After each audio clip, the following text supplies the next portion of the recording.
Subtema 4, pembelajaran 1. Udin dan teman-teman sedang berlatih membaca denah. Udin dan teman-teman melakukan perjalanan membawa denah. Denah dilengkapi dengan tanda arah. Denah bermanfaat untuk membantu menemukan suatu lokasi yang dimaksud. Apakah kamu mengetahui arti denah dan arah mata angin? Bacalah informasi berikut untuk mengetahui maksud denah dan arah mata angin. Arah mata angin dan denah. Denah adalah gambar yang menunjukkan lokasi suatu tempat. Denah berupa gambar yang menunjukkan bagian dari suatu tempat. Gambar berikut ini merupakan contoh denah. SD Nusantara berada di antara pos ronda dan lapangan sepak bola. Berseberangan dengan SD Nusantara ada beberapa rumah penduduk. Tempat beribadah juga dapat ditemui di sekitar SD Nusantara. Berikut ini adalah gambar arah mata angin. Mata angin terdiri atas 8 arah. Ada arah utara, timur laut, timur, tenggara, selatan, barat daya, barat dan barat laut. Matahari terbit dari sebelah timur. Saat kamu menghadap matahari terbit, berarti kamu sedang menghadap ke timur. Saat itu punggungmu menghadap ke arah barat. Tangan kananmu ke arah selatan. Tangan kirimu ke arah utara.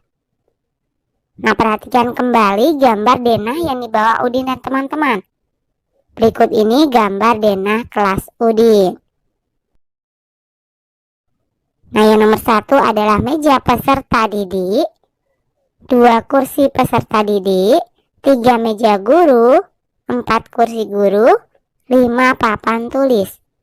Jadi kelasnya ini menghadap ke utara ya. Jawablah pertanyaan berikut ini sesuai denah. Isilah titik-titik berikut dengan arah mata angin.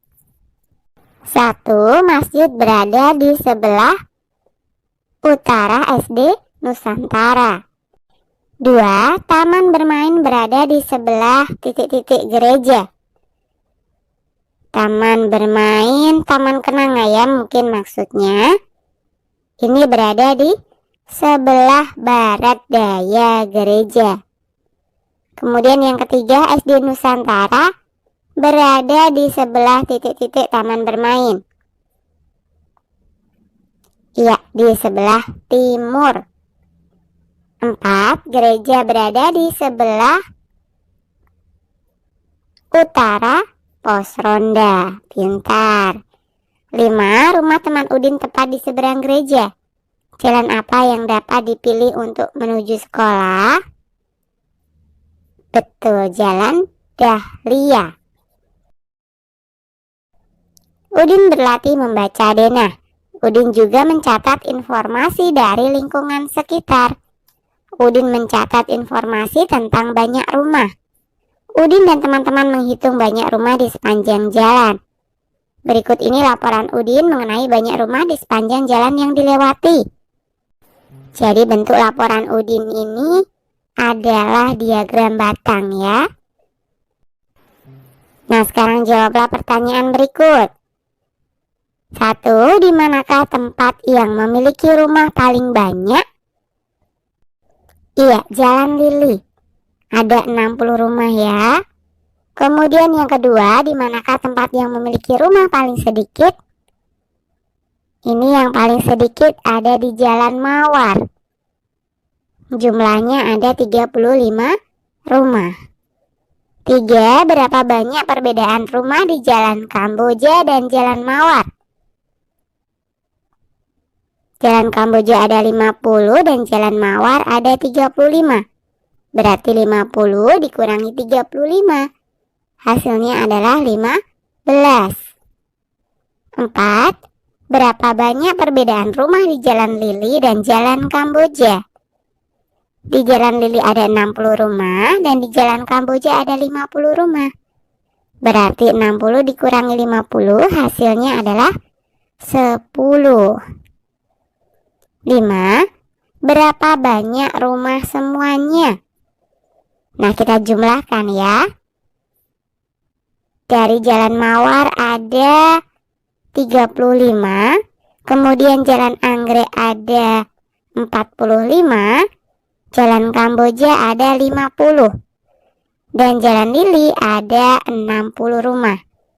Jadi 35 ditambah 45 ditambah 50 ditambah 60 hasilnya adalah 190. Cobalah membuat diagram sesuai data berikut. Tabel berikut menyajikan data warna rumah. Nah, kita buat diagramnya ya. Hasilnya adalah seperti ini. Yang berwarna merah ada 8 rumah. Yang berwarna kuning ada 6 rumah. Yang berwarna hijau ada 10 rumah. Dan yang berwarna biru ada 4 rumah. Sebuah lokasi dapat digambarkan menggunakan model. Misalkan lokasi rumah seperti gambar berikut. Mari berkarya membuat rumah-rumahan. Gunting dan tempelkan gambar sehingga membentuk sebuah rumah. Nah, guntinglah gambar berikut. Lipat bagian yang diberi tanda garis putus-putus. Lem dan tempelkan kertas tersebut sehingga membentuk rumah. Oke, sampai di sini dulu video kali ini ya. Sampai jumpa di video 3. Pada video kali ini kita akan belajar tema 8, subtema 4, pembelajaran 2. Menjadi petugas penerima tamu. Hari ini SD Nusantara kedatangan tamu. Tamu yang datang tim juri penilai lomba kebersihan sekolah. Mereka ingin melihat kondisi SD Nusantara. Udin dan beberapa teman ditunjuk menjadi petugas penerima tamu. Mereka harus mendampingi tamu. Mereka juga bertugas memberikan penjelasan tentang SD Nusantara. Udin dan teman-teman berbagi tugas menerima tamu. Pembagian tugas berdasarkan denah sekolah yang sudah disiapkan. Udin dan Lani bertugas menjelaskan bagian utara sekolah. Edo dan Dayu bertugas menjelaskan bagian selatan sekolah. Siti bertugas menjelaskan bagian timur sekolah. Beni menjelaskan bagian barat sekolah. Udin dan teman-teman bertugas dengan baik. Mereka menjelaskan program sekolah dengan jelas dan santun. Mereka juga dapat menjawab pertanyaan dengan lancar dan jelas. Para penerima tamu telah bertugas dengan baik. Para juri memberikan pujian kepada mereka. Kepala sekolah dan para guru juga memberikan pujian. Semua anak-anak senang dan bersemangat mengerjakan tugasnya. Berikut ini denah yang digunakan Udin dan teman-teman. Jawablah pertanyaan berdasarkan bacaan dan gambar denah yang diberikan. 1. Sebutkan bagian sekolah yang dijelaskan oleh Udin dan Lani. Udin dan Lani bertugas menjelaskan bagian utara sekolah, yaitu gerbang sekolah dan taman hasil kerja siswa. 2. Sebutkan bagian sekolah yang dijelaskan oleh Edo dan Dayu. Edo dan Dayu bertugas menjelaskan bagian selatan sekolah, yaitu lapangan basket, kantin, dan pengelolaan sampah. 3. Sebutkan bagian sekolah yang dijelaskan oleh Siti. Siti bertugas menjelaskan bagian timur sekolah, yaitu ruang guru, ruang kepala sekolah, dan ruang kelas 1 sampai 3. 4. Sebutkan bagian sekolah yang dijelaskan oleh Beni. Beni bertugas menjelaskan bagian barat sekolah, yaitu ruang kelas 4 sampai 6 dan ruang perpustakaan. 5. Siapakah yang paling banyak bertugas menjelaskan? Bagaimana cara kamu mengetahuinya? Yang paling banyak menjelaskan adalah Siti, karena ia harus menjelaskan ruang guru, ruang kepala sekolah, dan ruang kelas 1 sampai kelas 3. Perhatikan kembali bacaan tentang menjadi petugas penerima tamu. Bacaan tersebut memiliki 4 paragraf. Paragraf adalah susunan beberapa kalimat yang mengandung satu pikiran pokok. Penulisan paragraf dimulai dengan garis baru. Pikiran pokok adalah ide utama dari sebuah paragraf. Contoh, Edo anak yang rajin. Semua tugas sekolah selalu dikerjakan tepat waktu. Edo juga selalu membantu orang tua. Edo selalu mengerjakan pekerjaan dengan baik. Nah, pikiran pokok dari paragraf di atas adalah Edo anak yang rajin. Cobalah menemukan pikiran pokok dari bacaan menjadi petugas penerima tamu. Tuliskan pada tabel berikut ini. Pikiran pokok pada paragraf pertama adalah SD Nusantara kedatangan tamu. Pikiran pokok pada paragraf kedua adalah Udin dan teman-teman berbagi tugas. Pikiran pokok pada paragraf ketiga adalah Udin dan teman-teman bertugas dengan baik. Pikiran pokok pada paragraf keempat adalah para juri memberikan pujian. Cobalah menuliskan gabungan pikiran pokok dari semua paragraf secara berurut. SD Nusantara kedatangan tamu. Udin dan teman-teman berbagi tugas. Udin dan teman-teman bertugas dengan baik. Para juri memberikan pujian. Apa yang kamu temukan dari tulisan tersebut? Kamu akan menemukan rangkaian kalimat yang saling berhubungan. Kalimat tersebut akan membentuk sebuah cerita yang lengkap. Untuk menulis sebuah cerita, mulailah dengan menuliskan pikiran pokok. Lalu kembangkan cerita dari setiap pikiran pokok yang telah ditentukan. Sikap anak-anak SD Nusantara sesuai dengan nilai-nilai Pancasila. Mereka mengamalkan nilai Pancasila dalam kehidupan sehari-hari. Mereka bekerja sama saat menerima tamu. Kerjasama yang baik akan membuahkan hasil yang baik. Para tamu merasa senang berkunjung ke SD Nusantara. Udin juga mampu membagi tugas dengan baik. Semua anak terlibat dalam melaksanakan program kebersihan sekolah. Semua anak ikut berdiskusi untuk menentukan program kebersihan sekolah. Semua anak mendapat kesempatan memberikan pendapat. Perhatikan pernyataan berikut ini. Pernyataan ini menunjukkan sikap pengamalan Pancasila. Tuliskan sila yang sesuai dengan pernyataan. Tuliskan bunyi dan lambang dari sila Pancasila yang sesuai. Nah, yang pertama, berdiskusi menentukan program. Ini merupakan pengamalan sila keempat Pancasila. Bunyinya adalah kerakyatan yang dipimpin oleh hikmat kebijaksanaan dalam permusyawaratan perwakilan. Simbolnya adalah kepala banteng. Kemudian yang kedua, bekerja sama mengerjakan tugas. Ini merupakan pengamalan sila ketiga Pancasila yang berbunyi Persatuan Indonesia dan simbolnya adalah pohon beringin. 3.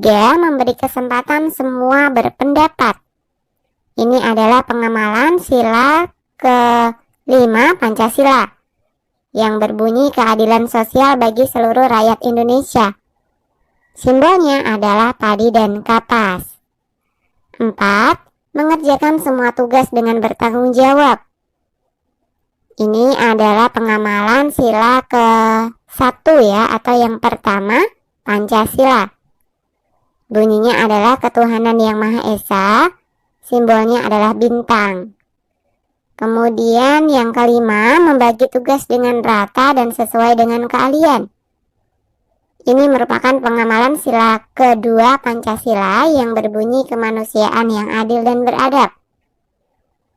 Simbolnya adalah rantai. Manakah dari contoh sikap tersebut yang pernah kamu lakukan? Ceritakan kepada teman-temanmu. Nah, ini hanya contoh cerita ya. Minggu lalu, aku dan teman-teman mendapat tugas membuat alat peraga pecahan. Ibu guru membagi kami menjadi beberapa kelompok. Kelompokku bekerja sama mengerjakan tugas hingga selesai dan dapat nilai yang baik. Bekerja sama termasuk pengamalan sila ketiga Pancasila. Sila ketiga Pancasila berbunyi Persatuan Indonesia. Simbol sila ketiga berupa pohon beringin. Bangsa Indonesia sangat besar dan beragam. Sila ketiga berpesan agar kita dapat menjaga persatuan dan kesatuan bangsa. Seluruh warga negara juga berkewajiban menjaga nama baik Indonesia. Kerjasama dengan teman bagian dari pengamalan sila ketiga. Bekerja sama membuat tugas menjadi lebih ringan dan mudah. Melalui kerjasama kita juga dapat memenangkan sebuah perlombaan. Cobalah mempraktikkan kerjasama dalam permainan berikut ini. Nama permainan berikut ini lompat tali. Permainan ini harus dilakukan secara berkelompok. Ada yang bertugas memegang tali, ada juga yang bertugas menjadi pemain. Ikuti tahapan permainan berikut ini. 1. Tentukan 2 pemain untuk memegang tali. 2. Pemain berdiri di dekat tali. 3. Ayunlah tali sambil diputar melewati badan pemain. 4. Pemain mengangkat kedua kaki secara bersamaan saat posisi tali berada di bawah. 5. Meloncatlah dengan benar dan upayakan tali tidak mengenai kaki. 6. Tali mengenai kaki pemain berarti tiba saatnya berganti peran. Pemain lompat tali akan berganti tugas menjadi pemegang tali. Petugas pemegang tali akan berganti menjadi pemain lompat tali. Semua pemain harus bekerja sama dalam permainan tersebut. Kerjasama yang baik membuat permainan menjadi lebih menyenangkan. Kerjasama yang baik juga membuat permainan lebih aman dan nyaman. Begitupun rakyat Indonesia juga harus bekerja sama. Bekerja sama untuk membangun Indonesia agar menjadi negara besar. Bersama-sama menghadapi tantangan, bersama-sama menghadapi gangguan yang menghalangi tercapainya cita-cita. Video kali ini kita akan belajar tema 8, subtema 4, pembelajaran 3. Perhatikan gambar berikut ini. Gambar-gambar tersebut bercerita tentang Udin dan teman-teman yang akan melakukan perjalanan di lingkungan sekitar. Tuliskan karangan sebanyak 4 paragraf. Tuliskan karangan berdasarkan pikiran pokok yang diberikan. Perhatikan gambar untuk membantumu. Berikut ini adalah pikiran pokok dari setiap paragraf. 1. Hari Minggu Udin melakukan perjalanan di lingkungan sekitar. 2. Sebelum melakukan perjalanan, Udin mempelajari denah lokasi terlebih dahulu. 3. Selama perjalanan, Udin dan teman-teman selalu bekerja sama. 4. Udin dan teman-teman merasa senang melakukan kegiatan perjalanan. Nah, ini hanya sekedar contoh karangan ya. Hari Minggu, Udin melakukan perjalanan di lingkungan sekitar. Udin dan teman-teman mempersiapkan perbekalan yang dibutuhkan pada saat penjelajahan lingkungan. Mereka terlihat gembira dan bersemangat untuk melakukan kegiatan tersebut. Sebelum melakukan perjalanan, Udin mempelajari denah lokasi terlebih dahulu. Denah lokasi memudahkan melakukan perjalanan penjelajahan. Melalui denah lokasi, Udin dan teman-teman dapat mengetahui rute yang harus dilalui agar tidak tersesat. Selama perjalanan, Udin dan teman-teman selalu bekerja sama. Salah satunya pada saat akan menyeberangi sungai menggunakan tali. Udin dan teman-temannya saling membantu dan berhasil menyeberangi sungai. Udin dan teman-teman saling bercerita tentang kegiatan menjelajah lingkungan. Udin dan teman-teman merasa senang. Kegiatan perjalanan banyak memberikan pengalaman yang menarik yang telah mereka lalui. Kegiatan perjalanan dalam pramuka disebut penjelajahan. Kegiatan penjelajahan melatih banyak keterampilan. Kegiatan penjelajahan juga banyak memberikan pengalaman menarik. Salah satu yang diperlukan saat melakukan penjelajahan adalah peta lokasi atau denah. Denah membantu kita lebih mudah mencapai tempat tujuan. Membuat gambar atau model denah termasuk kegiatan berkarya. Cobalah membuat gambar dan model denah sekolah. Kumpulkan terlebih dahulu informasi yang lengkap mengenai sekolah. Lakukan secara berkelompok. Cari informasi mengenai banyak kelas. Cari juga informasi mengenai banyak bangunan yang ada di sekolah. Pastikan semua tempat tercatat dengan lengkap. Pastikan pula semua tempat sesuai dengan arah mata angin. Lengkapi informasi mengenai banyak siswa setiap kelas untuk membuat diagram. Nah, tuliskan paling sedikit 10 informasi sekolahmu pada tabel berikut. Nah, ini misalkan saja ya. Bagian sekolah yang pertama adalah ruang kelas 1 sampai 3. Posisi sebelah utara halaman sekolah. Kemudian yang kedua, perpustakaan. Posisinya sebelah barat ruang kelas 1. Yang ketiga adalah ruang guru. Posisinya di sebelah barat ruang kelas 4. Yang keempat, ruang kepala sekolah. Posisinya di sebelah utara ruang guru. Kemudian yang kelima, ruang kelas 4 sampai 6. Posisinya di sebelah selatan halaman sekolah. 6. Kamar mandi atau WC. Posisinya di sebelah timur kelas 3. 7. Kantin. Posisi di sebelah timur halaman sekolah. 8. Tempat parkir. Posisi di sebelah selatan gudang. 9. Gudang. Posisinya di sebelah timur kelas 6. Dan yang ke-10 adalah UKS. Posisinya di sebelah selatan kantin. Gambarkan informasi tersebut dalam bentuk gambar denah sekolah sederhana. Nah, misalkan saja contoh gambar denahnya sesuai dengan informasi tadi adalah sebagai berikut ya. Kemudian tuliskan data mengenai sekolahmu. Misalkan saja ruang kelasnya ada 6.